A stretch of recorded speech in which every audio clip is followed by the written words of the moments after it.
In this video, we'll be taking a look at 3 college football games happening on September 23, 2023, and providing you with free team picks and total picks for each one of those games. So 2 picks for each game, 6 picks in total. Welcome back to Cash Out Sports. Let's dive right into it. Oh, and don't forget to subscribe and to click the bell icon to get notified as soon as these videos get released, so that you have more time to plan out your bets as we provide these videos on a daily basis. I can guarantee that you'll have all the important information that you'll need on these 3 college football games after fully watching this video.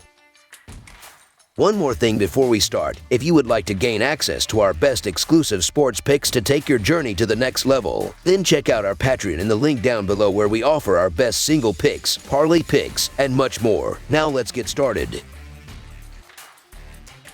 Rutgers versus Michigan. A pair of undefeated Big Ten teams get ready for a showdown in Ann Arbor when Rutgers visits Michigan on Saturday. The Scarlet Knights kept the defense at the forefront in their 24-7 win over Northwestern last weekend. The second-ranked Wolverines kept East Carolina in place with a decisive 30-3 win on Saturday. Is this the year that Rutgers is finally turning the corner? Rutgers have won all 3 games, and 2 of those games were against Power 5 conference teams. The defense has been quite impressive in all 3 games, and they have given up only 30 points total. In the last game against Virginia Tech, Rutgers was able to secure the 35-16 victory. Kyle Monanagai finished with 16 carries for 143 yards and 3 touchdowns. Rutgers didn't need to throw the ball a lot, and Gavin Wimsatt completed 7 of his 16 passes for 46 yards, 1 touchdown, and 0 interceptions. In this game, Wimsatt is going to need to have a big game through the air. Jim Harbaugh is back from his 3-game suspension, and he hopes to build on what the team has done in the first 3 games. Even though they have won the first 3 games, they haven't played a good team yet. In the first 3 games, Michigan has given up only 16 points total, and it looks like the defense is what they are going to lean on this season. J.J. McCarthy played well in the first 2 games, but against Bowling Green, he had issues. McCarthy had 3 interceptions, and he can't have another 3-interception game here. Running back Blake Corum has been running wild, and he had 12 carries for 101 yards and 2 touchdowns. Head coach Jim Harbaugh returns to the sidelines on Saturday when the Michigan Wolverines host the Rutgers Scarlet Knights. It will be Michigan's first conference game of the season, as the Wolverines are 3-0 straight up with wins over East Carolina, UNLV, and Bowling Green. However, they are 0-3 against the spread, failing to cover spreads of more than 30 points in each of their first 3 games. Rutgers is 3-0 straight up too, but the Scarlet Knights are 3-0 against the spread with covers against Northwestern, Temple, and Virginia Tech.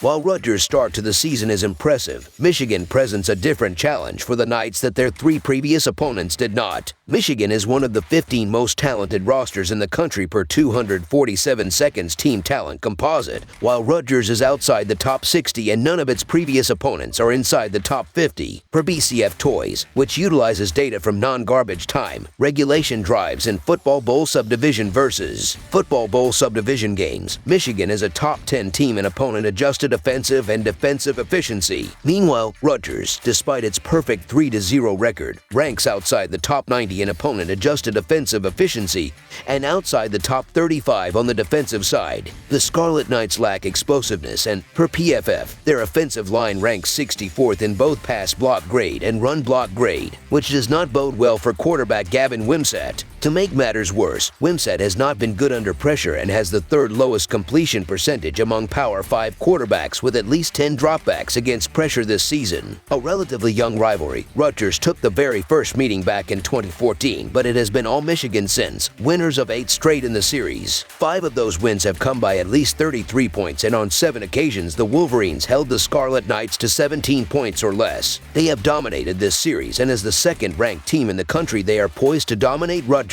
once more. The Michigan Wolverines are obviously the more talented and physical team. We get it, but this line isn't showing any respect toward Rutgers. The Rutgers Scarlet Knights are greatly improved defensively. They have the 7th best scoring defense, and their offense is 20th in rushing. Rutgers has the formula for competing on the road in terms of playing defense and being able to run the ball. We just saw Rutgers break down Virginia Tech last week. Give this team some credit. Michigan likely wins, but we're getting almost 4 touchdowns with the best Rutgers team in quite some time. So the Rutgers Scarlet Knights to cover the spread as underdogs is our full game side pick.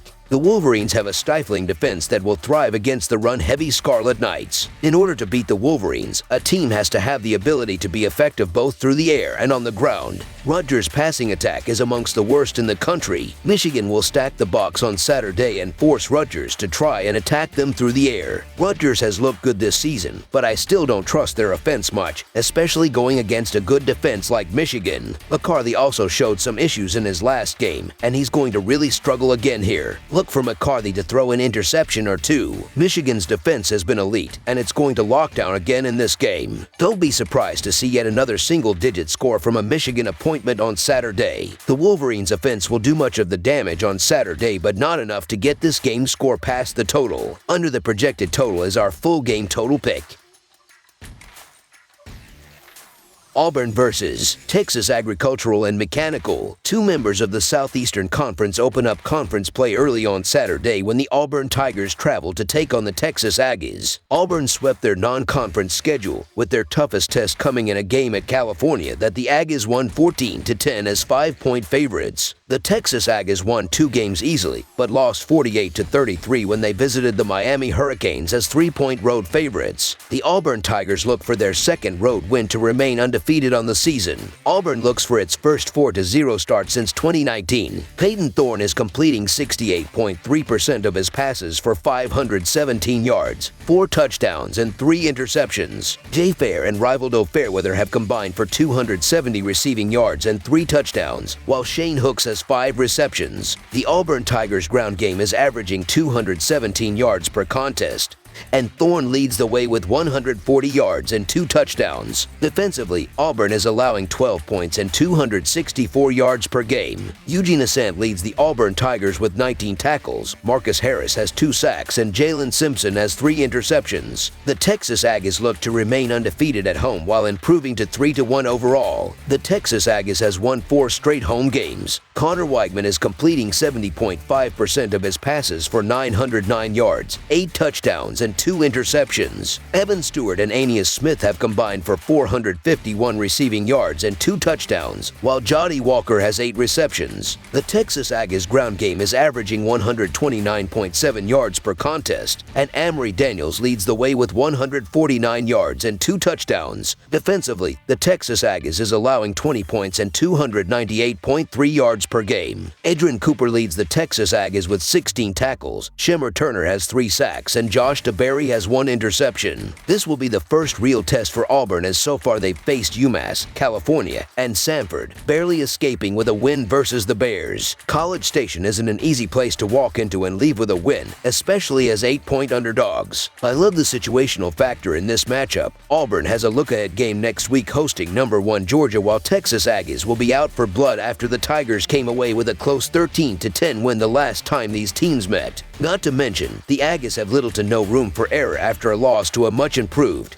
quality Miami team. The way I see it, the key in this matchup will boil down to 2 things: Auburn getting the passing game going and trying to stop a 300-plus yards per game Aggie passing offense. I know it's not easy to win in College Station, and you can argue the Texas Aggies is the more talented team here. Auburn also hasn't had the toughest schedule through 3 games. With all that said, Auburn is still a physical, talented defense and has been able to find success offensively despite a limited passing attack. The Texas Aggies didn't look good against Miami, which was its toughest matchup yet, and the ground game has been non-existent up to this point. This has the potential to be a bloodbath defensively, so the Auburn Tigers to cover the spread as underdogs is our full game side pick. The total line is set high, likely due to the 48-33 game the Aggies had against Miami. In that game, there were a lot of big plays off defensive breakdowns. The Aggies will clean up those defensive miscues and will not allow explosive plays from Auburn's offense. The Tigers scored big against weaker opponents, but only managed 14 against Cal. The Aggies have a stronger defense than Cal and will keep Thorne in check for the entire game. Each team played 2 of their 3 games against much weaker opponents. This will be a classic Southeastern Conference battle with the tougher team winning. Expect more of a slugfest than a shootout in this game. Under the projected total is our full game total pick. Florida State versus Clemson. The Clemson Tigers play host to the number 4 Florida State Seminoles in an Atlantic Coast Conference showdown on Saturday afternoon from Memorial Stadium. The Seminoles hit the road for the second straight week ranked in the top 10 and looking to continue to make a statement in the Atlantic Coast Conference and national landscape. Clemson started the season with an unfamiliar loss to Duke and even after 2 straight wins, has massive questions. Clemson has dominated this series of late, having won 7 in a row, not losing since 2014 to Florida State. It'll take a massive effort to grab the win in this one for the Tigers, but this should still be the best game of the weekend in the Atlantic Coast Conference. Clemson has only been an underdog in the regular season once since 2016. Think about how ridiculous that is. Well, it just so happens that the Tigers fell to Pittsburgh back in 2021 in that lone occasion as an underdog. When Dabo Swinney's team is an underdog, it's usually for good reason, and that's exactly the case in this weekend's matchup against Florida State. The Seminoles were sleepwalking through their game against Boston College last week, so I wouldn't read too much into the scare that Boston College put into the Seminoles in the fourth quarter. Jordan Travis was banged up a bit in that game, but Coach Mike Norvell dispelled any notions that Travis wouldn't be healthy and ready to go for this matchup. Travis is at the helm of a Florida State offense that is 3rd in expected points added per play and 9th in expected points added per pass this season, thanks to a strong offensive line and a dynamic wide receiver duo of Keon Coleman and Johnny Wilson on the outside. Even against a stout Clemson front 7, the Seminoles offense is still the best unit on the field. The biggest concern I have with Clemson is the same one I've had since the 2021 season. The Tigers' offense just isn't any good. Clemson ranks 121st in the nation in explosiveness, while quarterback Cade Klubnik has 5 turnover-worthy plays and an average depth of target of just 6.3. The skill position talent at Clemson is also not even close to what the Tigers had in their heyday of the mid-late 2010 seconds. In fact, the wide receivers have a drop rate of over 10%, which is a massive concern in a pass-first offense. So far, it doesn't appear that Garrett Riley has made much of a difference as the new offensive coordinator, as Clemson's is 67th in expected points added per pass, 78th in expected points added per rush, and has struggled mightily with finishing drives. Given the strength of this Florida State defensive front, it would not be wise for the Tigers to get behind the chains consistently, or Jared Verse and company are going to pin their ears back and blitz the quarterback, much like they did against LSU in Week 1. Clemson has dominated the series in recent years, pulling off 7 straight wins over the Seminoles, so it has certainly been a while since the roles were reversed as they are here. Since 2000, Florida State has won in Death Valley just twice in 11 trips. Yet as the 4th-ranked team in the country, they find themselves the favorites here, due in large part to their big season opening win over number 5 LSU. Travis' injury seems to be a non-factor heading into this game, though you have to consider the environment being a big one for the senior, who did not play the last time Florida State made the trek to Clemson. Last season, the Seminoles signal caller accounted for 3 touchdowns in a 34-28 loss to then number 4 Clemson. Travis is a poised quarterback, and as a senior, I don't think he gets affected by the crowd too much here. Duke exposed some of Clemson's weaknesses on both sides of the ball, and a few wins against subpar opponents have some fans forgetting about that. Duke put up 28 points against the Tigers, and Florida State is superior on the offensive end, so they'll be expecting to put up an impressive number. Jordan Travis is experienced, and with a plethora of weapons at wide receiver, he'll be able to move the ball downfield, especially given the lack of pass rush that he should see in this one. I think the Boston College game for Clemson wasn't as close as the final score indicated, and perhaps the Seminoles got caught with one eye looking ahead to this game. Clemson is a tough place to go on the road and compete,